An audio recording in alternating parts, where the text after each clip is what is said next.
Selamat datang di materi sarjana.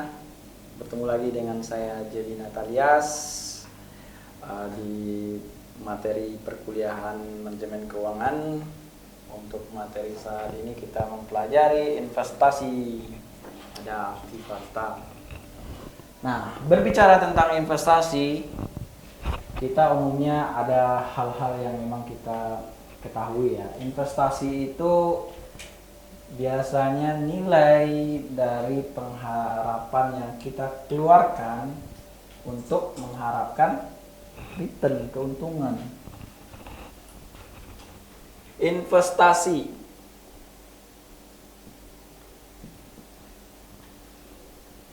nilai yang dikeluarkan, yang dikorbankan untuk mendapatkan profit atau return. Ketika Anda sudah mengeluarkan nilai yang Anda keluarkan untuk investasi, Anda korbankan, yang Anda harapkan itu keuntungan. Itu investasi. Kalau yang namanya Anda investasi tapi tidak ada yang namanya keuntungan, itu bukan. Itu Anda namanya bersifat konsumtif ya, bukan investasi. Investasi itu nilai yang Anda keluarkan sekarang tapi menghasilkan profit. Pak, kalau rugi apa? Investasi. Tujuannya bukan konsumtif.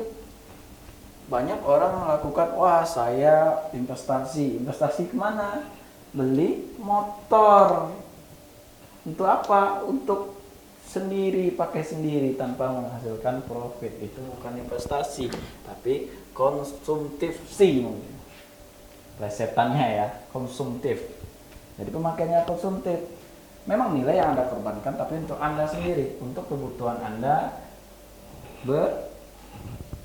beraktivitas, tidak memberikan nilai tambah terhadap yang Anda keluarkan.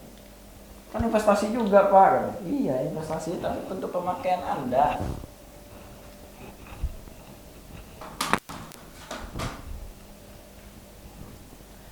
Nah, investasi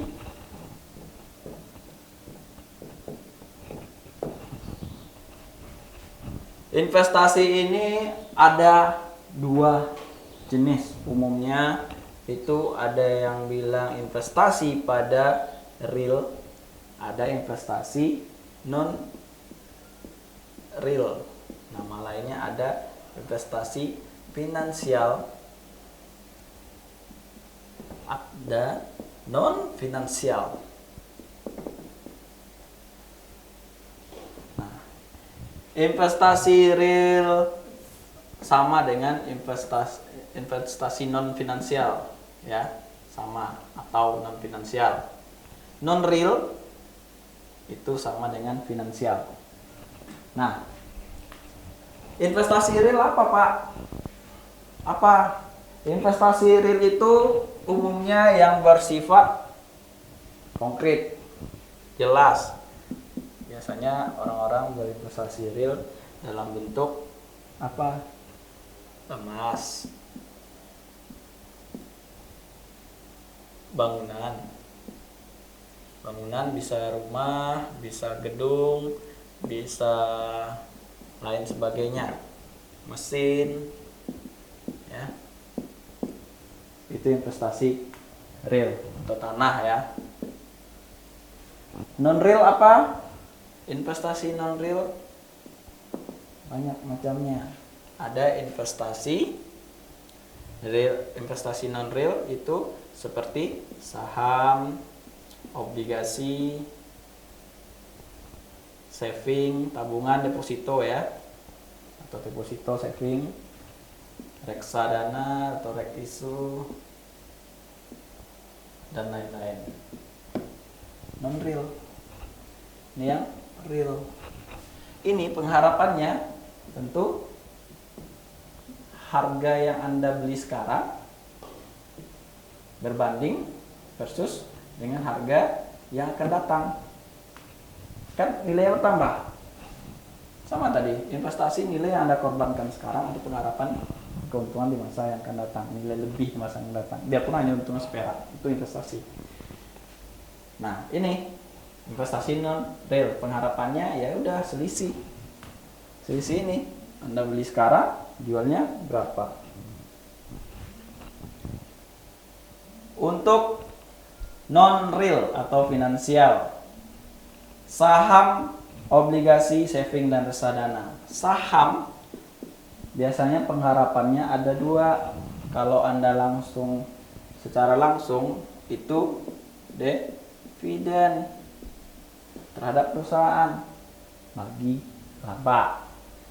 Obligasi biasanya kupon atau bunga, ini pengharapannya kan, pengharapan keuntungannya.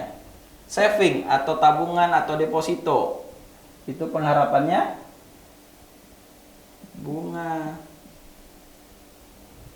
Reksadana sama dengan saham tadi, karena transaksinya untuk ini lebih kepada ya, untuk reksadana untuk transaksi selisih harga yang dikorbankan, yang Anda investasi, yang kayak seperti tabungan juga lebih kepada transaksi atau transaksi, karena uang Anda dititipkan di sini untuk ditransaksikan oleh pihak reksadananya. Nah, itu investasi real dan non real. Nah, kita berbicara tentang investasi pada aktiva tetap. Investasi pada aktiva tetap ada ukurannya juga, ya. Ada investasi pada aktiva tetap, umumnya tentunya ada pengharapan pengembalian lebih dan juga memberikan cash flow setiap periodenya. Itu investasi yang kita bicarakan, bukan investasi yang tertanam, yang dipakai untuk spekulasi atau jaga-jaga.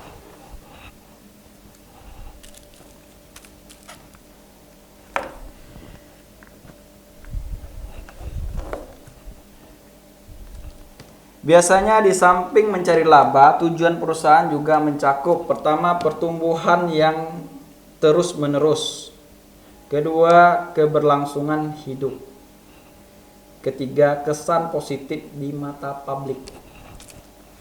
Ya.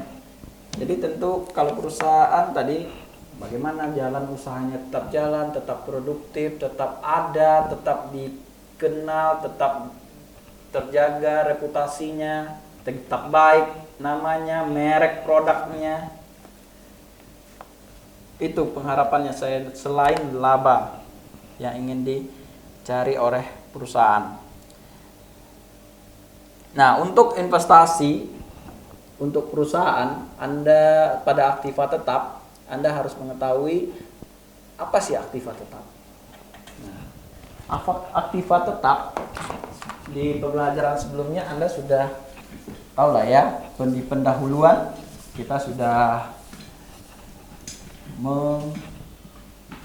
membahas tentang laporan keuangan. Nah, di aktiva tetap itu Anda ada di posisi laporan neraca. Di laporan neraca ini komponennya ada aktiva sebelah kiri kanan saya, ya, kiri lah ya, pasiva. Nah, ini harus balance semuanya, itu harus sama. Nah, ketika aktiva, di aktiva, ini aktiva tetap kita bicarakan. Aktiva itu ada beberapa, ada aktiva lancar, ada aktiva tetap, ada aktiva lainnya. Totalnya berapa? Pasiva, kewajiban jangka panjang, jangka pendek, dan modal, tengah modal. Nah, aktiva tetap di sini apa saja yang ingin dilakukan perusahaan terhadap pembelian aset yang akan dilakukan. Nah, ketika perusahaan memutuskan untuk menambah mesin, menambah kendaraan, menambah cabang, yaitu menambah gedung atau kantor. Nah, perusahaan juga harus menghitung beberapa hal terkait nilai yang dikorbankan, investasi yang dilakukan.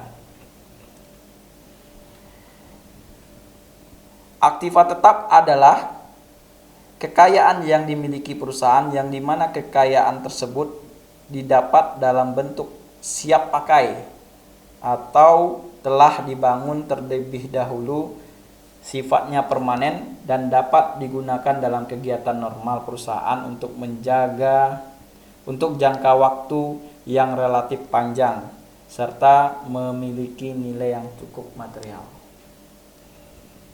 Nah, Anda sudah mengetahui tadi aktiva tetap umumnya kendaraan, mesin, gudang, pabrik, dan lain sebagainya. Karakteristik keaktiva tetap itu ada beberapa. Pertama, tidak untuk dijual kembali. Ya. Kedua, memiliki wujud fisik. Ini kalau nggak ada wujud fisik bukan aktiva tetap ya.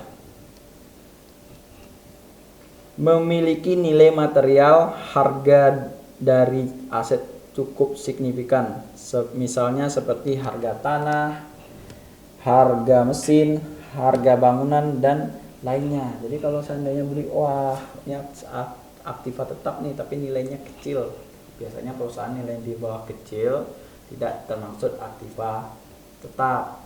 Ya mungkin nilainya memang untuk bagus, untuk perlengkap kamera lah misalnya kan, kamera aktiva tetap, tapi nilainya cuman di bawah 1 juta, itu kadang tidak dianggap sebagai aktiva tetap, tapi lebih kepada perlengkapan yang bersifat lancar. Karena nilai masa pemakaiannya bisa lebih 5 tahun, bisa kurang, bahkan bisa hanya beberapa bulan. Jadi itu biasanya tidak dihitung. Harus dilihat dulu nilainya. Nah, memiliki jangka waktu yang panjang yang lebih dari 1 tahun tadi ya, karakteristik aktiva tetap ya. Dapat memberikan banyak manfaat di masa yang akan datang. Aset dapat digunakan secara efektif dan dalam aktivitas normal perusahaan dimiliki oleh perusahaan, tidak sebagai investasi. Itu aktiva tetap. Nah,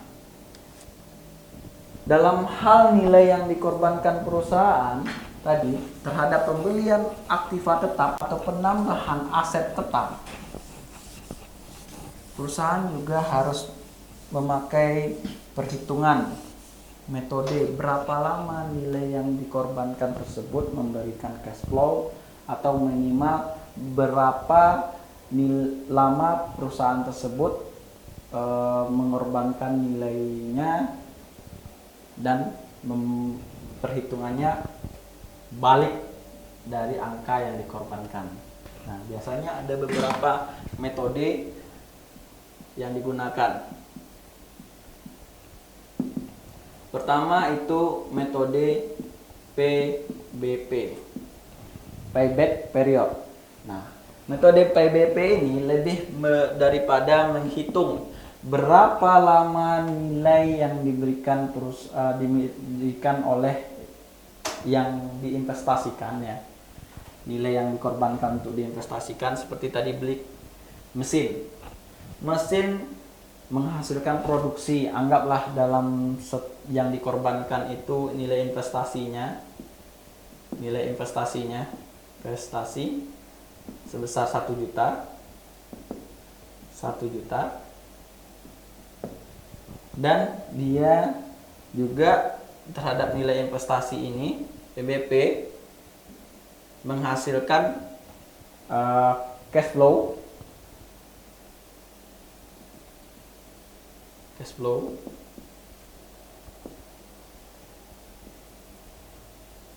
sebesar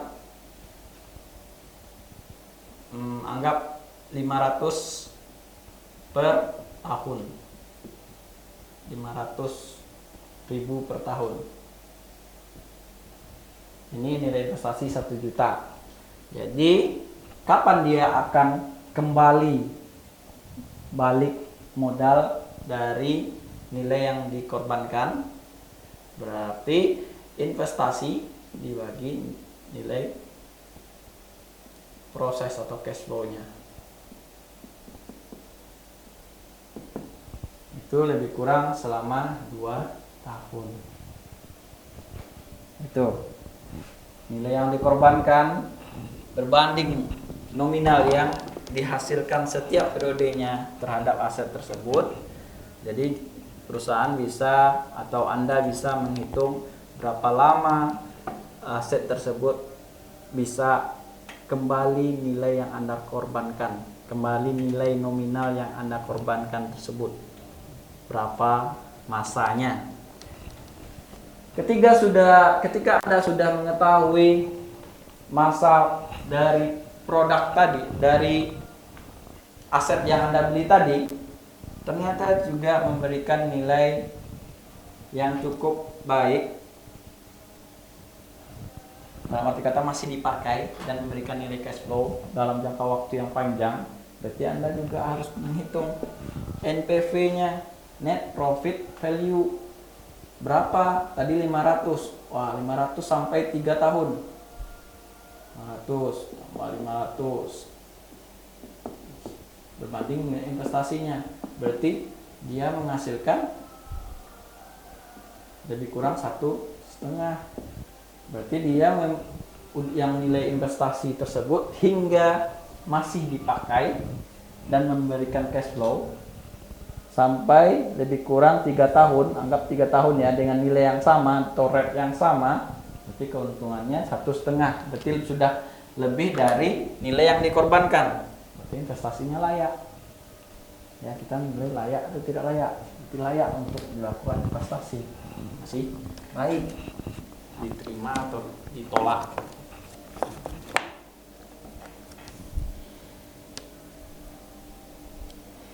Yang ketiga itu menggunakan metode PI, Probability Index. Ketika Anda sudah mengetahui nilai NPV-nya berapa, 1,5 tadi ya, banding 1, berarti lebih dari 1, sekian, investasi layak untuk dilakukan. Nah, biasanya kalau hal kayak gini bagusnya perbandingan antara investasi A dengan B, mana yang lebih memberikan nilai yang baik dengan pengembalian yang sesingkat-singkatnya untuk PBP-nya dan memberikan net profit-nya lebih, net profit value-nya lebih besar. Jadi itu yang lebih layak. Ketika dia kecil, 1 minus 1 positif, ya pilih yang positif, investasi yang layak dilakukan. Yang keempat, metode ARR. Ini pada metode rata-rata. Ya, rata-rata dari perhitungan aset yang cash flow yang dikeluarkan, yang dihasilkan setiap periode. Kalau dia baik, positif, berarti layak dilakukan investasi.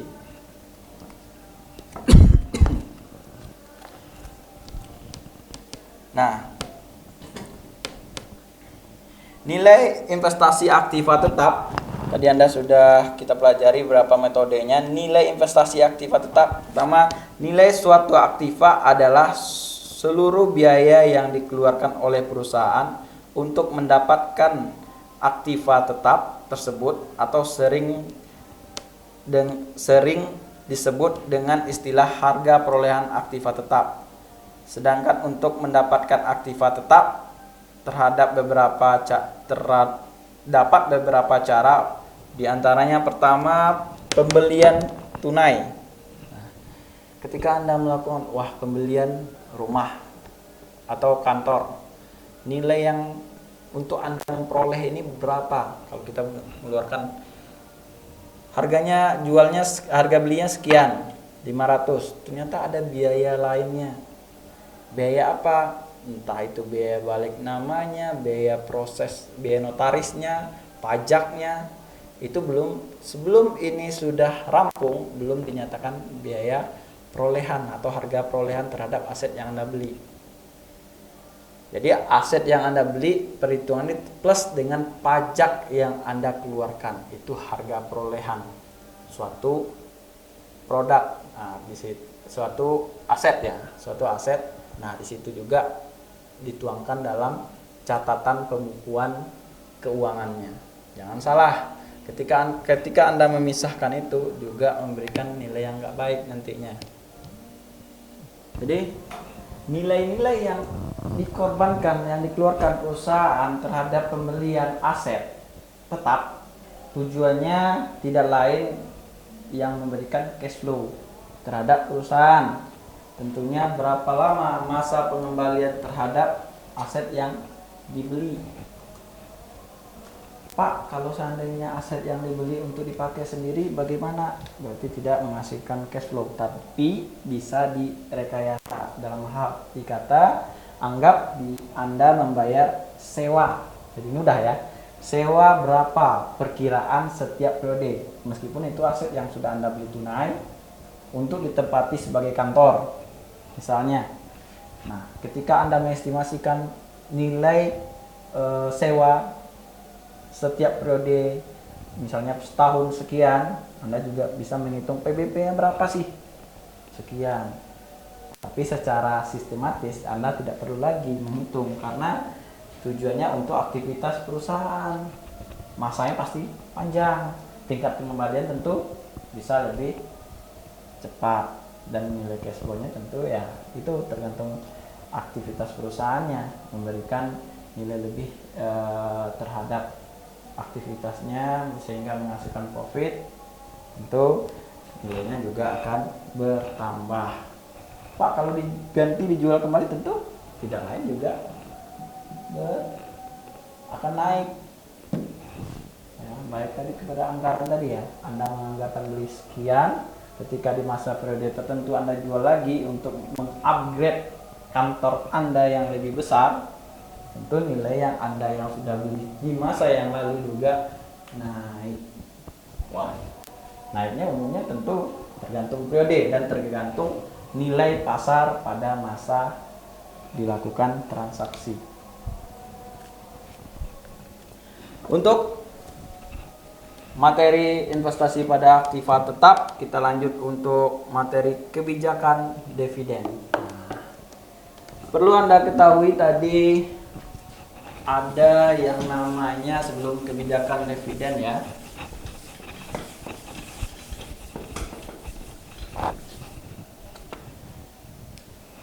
Ada saham, ada obligasi. Saham dan obligasi merupakan instrumen investasi yang memiliki return yang berbeda-beda. Untuk saham umumnya pengembaliannya tadi dividen. Obligasi itu kupon. Saham jangka waktunya 1 tahun umumnya.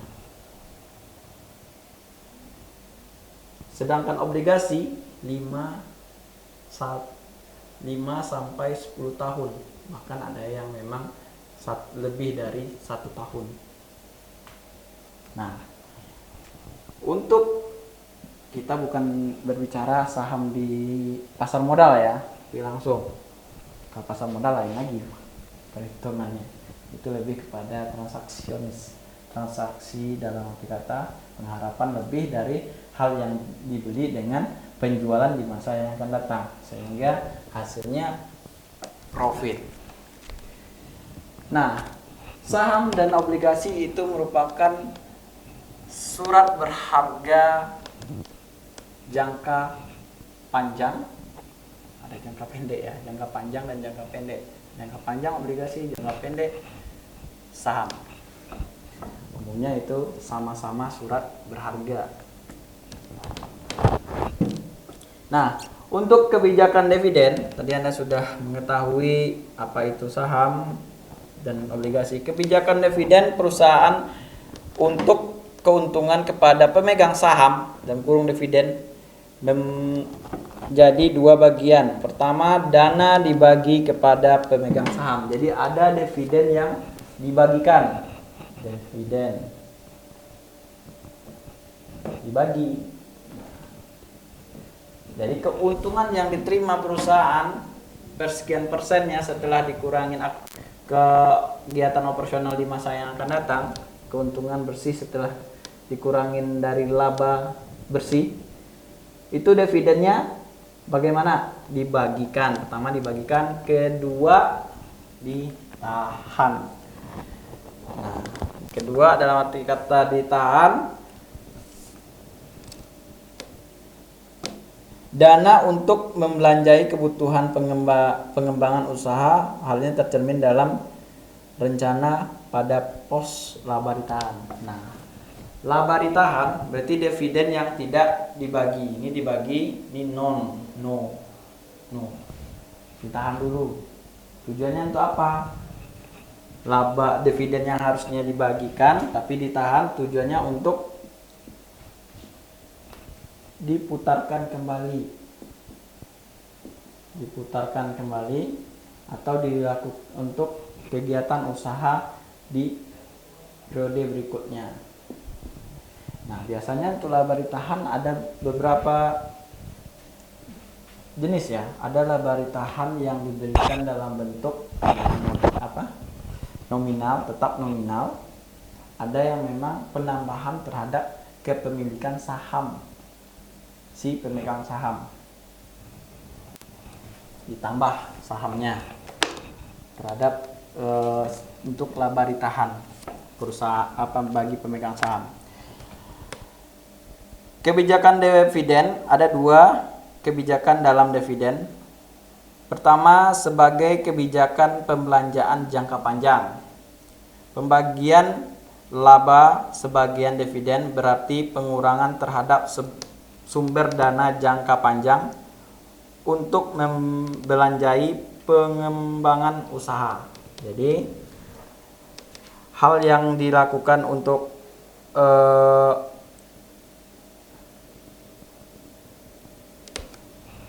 kegiatan untuk yang dilakukan tersebut lebih kepada pembelian, seperti ya, ditahannya itu karena ini pembelian aset atau penambahan ekspansi kantor cabang atau mesin atau pabrik.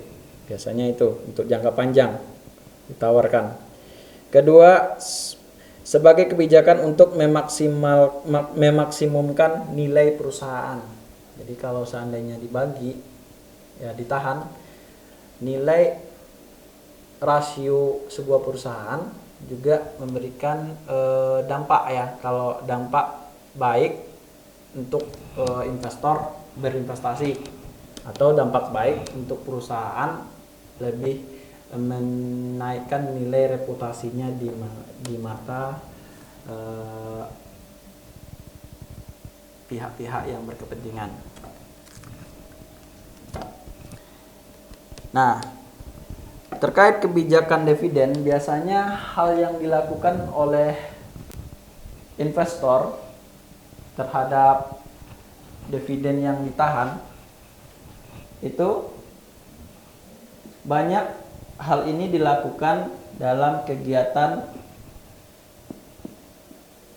RUPS, rapat umum pemegang saham.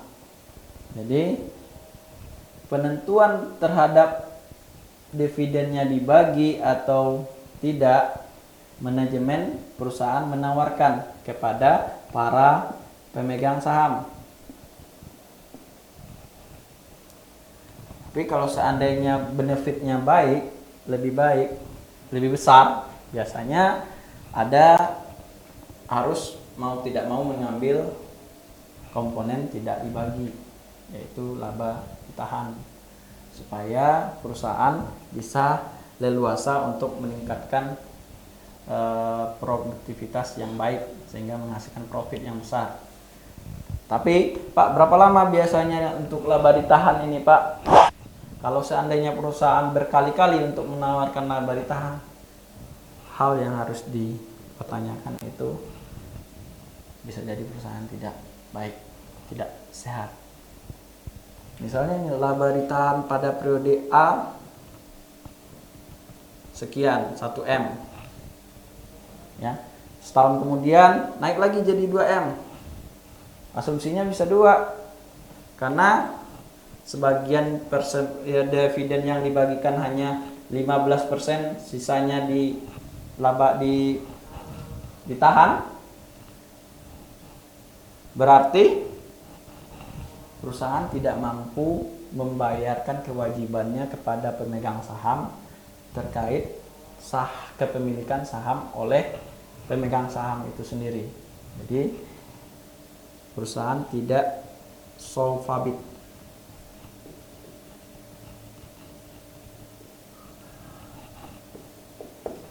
Nggak mampu membayar kewajiban jangka panjangnya. Jadi hal kayak gini biasanya perusahaan akan ditinggal, akan mengurangi nilai-nilai perusahaan itu sendiri kalau sudah berturut-turut tingkat laba ditahannya membesar, ya. Tapi kalau seandainya dibagikan, biasanya ini menjadikan nilai perusahaan itu baik di mata investor, sehingga investor tertarik untuk berinvestasi. Oke, sekian. Terima kasih. Sampai jumpa di pertemuan berikutnya. Salam materi sarjana.